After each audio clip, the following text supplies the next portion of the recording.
How does a once dynamic and diverse metropolis disappear? How does a thriving and prosperous cultural center vanish from the face of the earth? Historical references describe an ancient Egyptian city that once commanded the attention of the world, only to slip into obscurity for centuries, completely forgotten, until now. Off the coast of Egypt, the European Institute for Underwater Archaeology is conducting earth-shattering research. Frank Gaudio leads a team of underwater archaeologists at the Institute. In 1992, they began an ambitious research project to survey the ancient sunken city of Alexandria and to explore the waters to the east, an area known today as Abu Qir Bay. After spending years mapping huge tracts of seabed, they made an incredible discovery.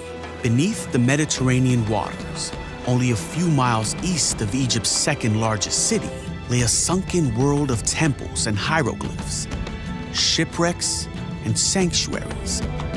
It was the discovery of two ancient Egyptian cities, Thonis Heraklion and Canopus. Work in the bay was challenging, visibility was poor, and the hours were long. New scientific techniques were developed, and a unique and intensive survey-based approach was employed for mapping the bottom of the sea. And the discoveries were astonishing. Ancient Egyptian and Greek sources speak of two different cities, the Egyptian city of Thonis and the Greek city of Heraklion. Early evidence indicated that they had found the exact location of the city Heraklion. But as work would continue, they would soon solve a centuries-long historical mystery. Among the underwater treasures discovered at the site of Heraklion was a stele, an ancient stone tablet, pristinely preserved.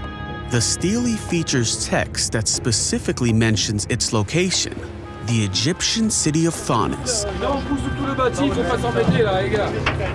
This led Gaudio and the researchers to the groundbreaking discovery that what was once believed to be two cities, Thonis and Heraklion, was in fact a single city.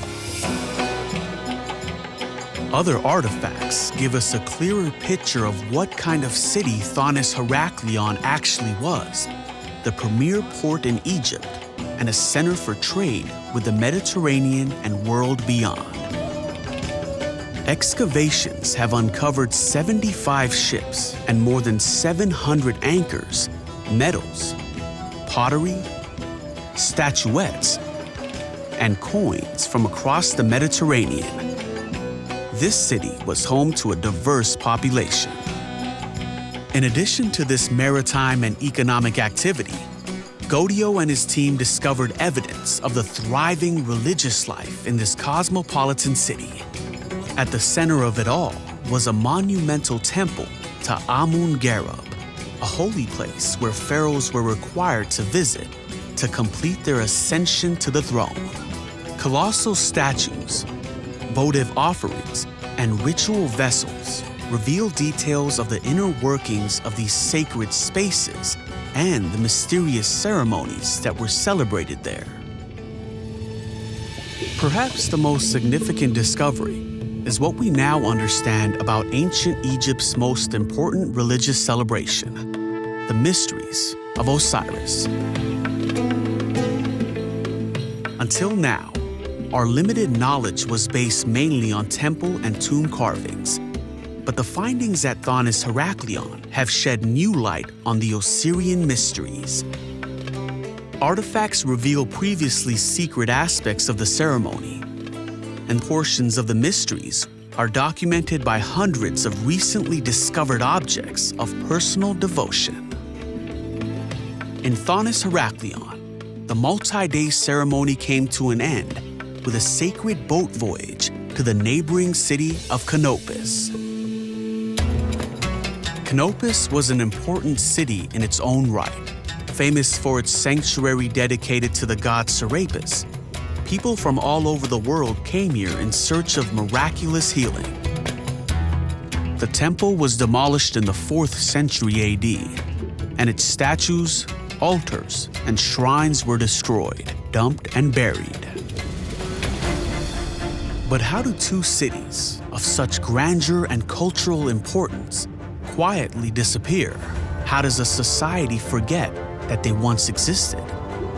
By 800 AD, the rising sea level, along with unstable soil and natural disasters, such as earthquakes and floods, had caused both Thonis Heraklion and the nearby community of Canopus to submerge into the Mediterranean, and their ruins would remain underwater, buried beneath the silt and sand for more than 1,000 years.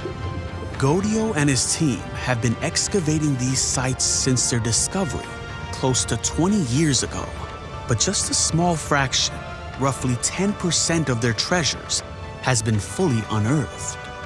Only time will tell of the groundbreaking discoveries yet to come.